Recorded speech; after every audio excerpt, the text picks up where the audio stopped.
Bonjour et bienvenue sur Plume à Papote.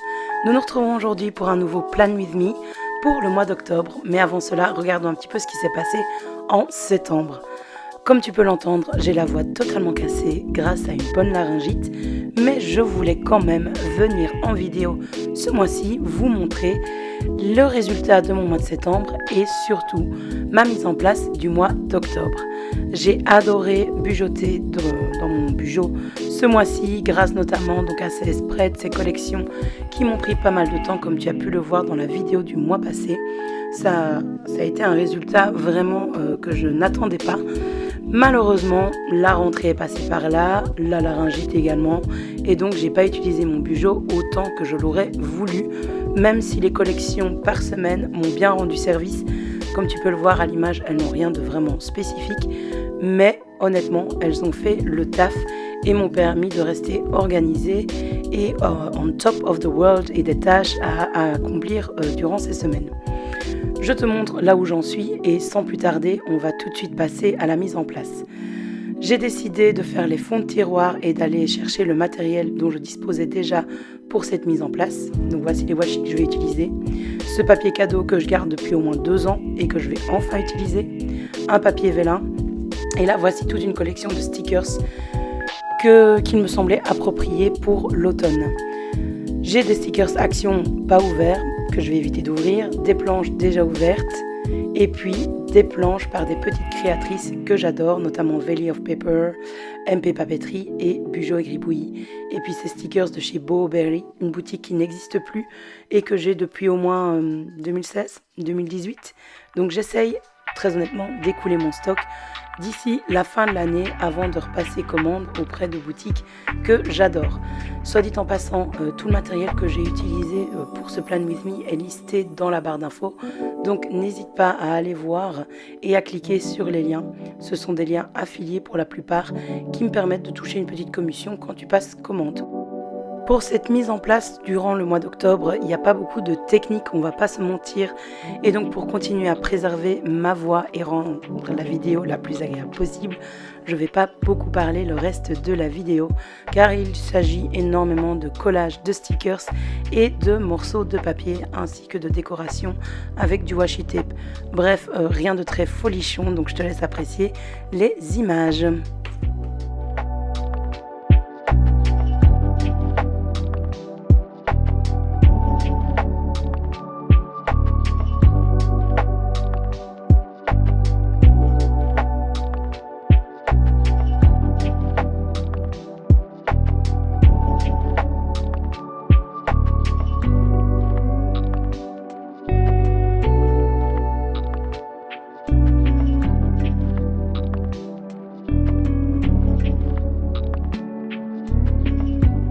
Pour ce mois d'octobre, je quitte les couleurs pastel qui me sont chères pour des couleurs un petit peu plus vives et qui représentent un petit peu mieux les couleurs automnales. Pour cela, j'ai utilisé donc des Lyra Aqua Duo Pen ou Brush, quelque chose dans le genre. Mais à nouveau, le lien est dans la description de cette vidéo.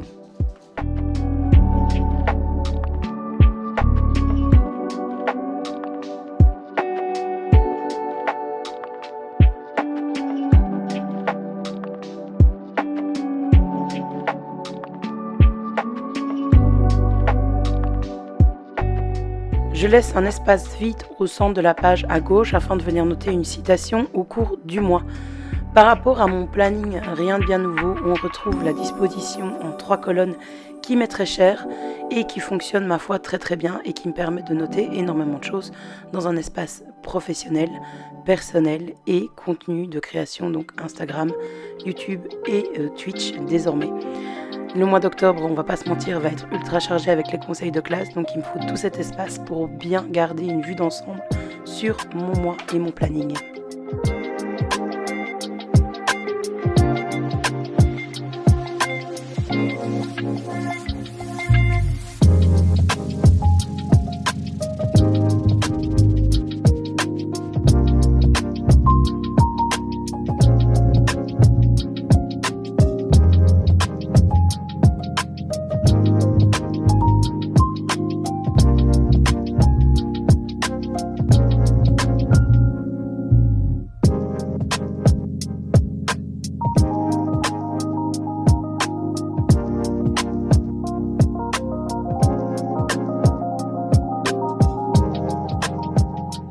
Je décide de mettre au verso du planning ma page Pense intelligent qui va me permettre de me vider la tête au moment où j'en ai besoin.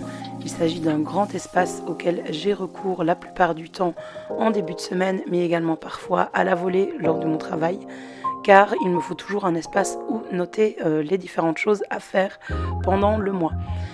Et parfois, je ne sais pas encore où les placer dans ma semaine, donc cette page est vraiment importante et je m'y réfère très très régulièrement.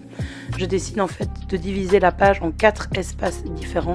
Un espace personnel, un espace divers, un espace création de contenu et un espace travail. Voilà le résultat une fois décoré.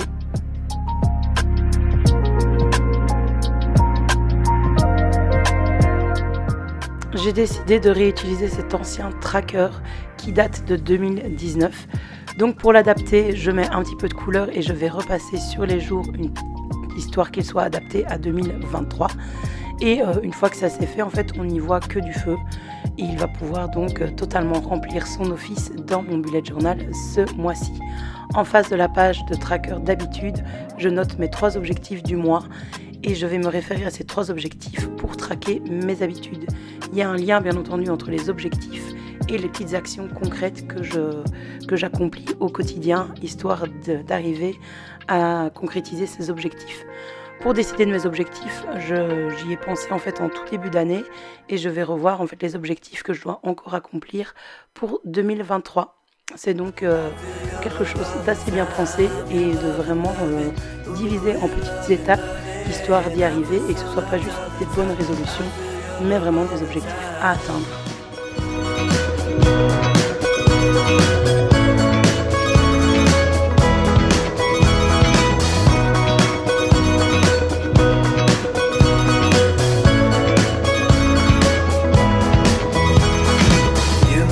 Feel just like me, don't need to change anything. I feel myself all the time, I know myself all the time. You make me feel oh so fine, I am yours and you are mine. Work well independently, know your soul's always with me.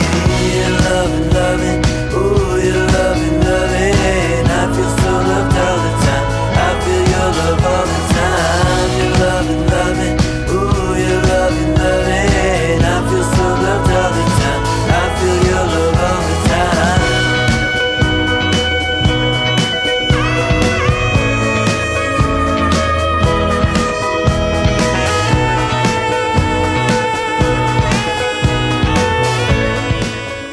L'automne étant ma saison préférée, je décide de réaliser une page bingo qui va comprendre des activités à réaliser durant cette saison pour des moments cosy, self-care et vraiment absolument merveilleux parce que l'automne, il n'y a rien de plus génial.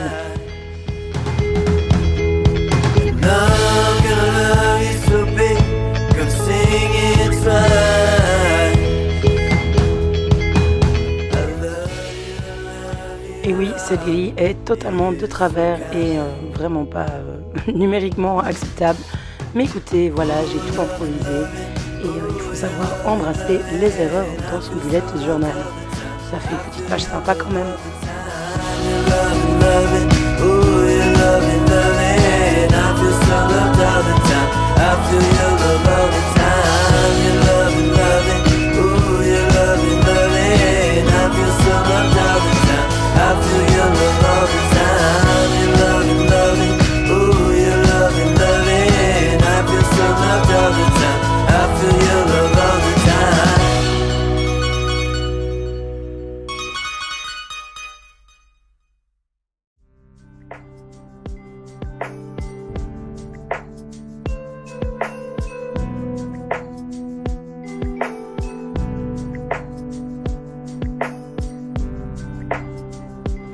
C'est la première fois dans ce carnet que je n'utilise pas une Dutch Door. Je reprends en fait une disposition de semaine qui me convient très très bien et que j'utilise en fait depuis des années. J'avais décidé d'expérimenter avec les Dutch Door dans ce carnet parce que je les voyais partout et je comprends en effet l'attrait. Mais je me connais et le mois d'octobre, j'ai besoin de retrouver en fait mes pantoufles, mes habitudes comme on dit, et donc une disposition qui me convient parfaitement. J'utilise donc un petit cadre pour les événements de la semaine où je vais noter les réunions, les rendez-vous et ainsi de suite.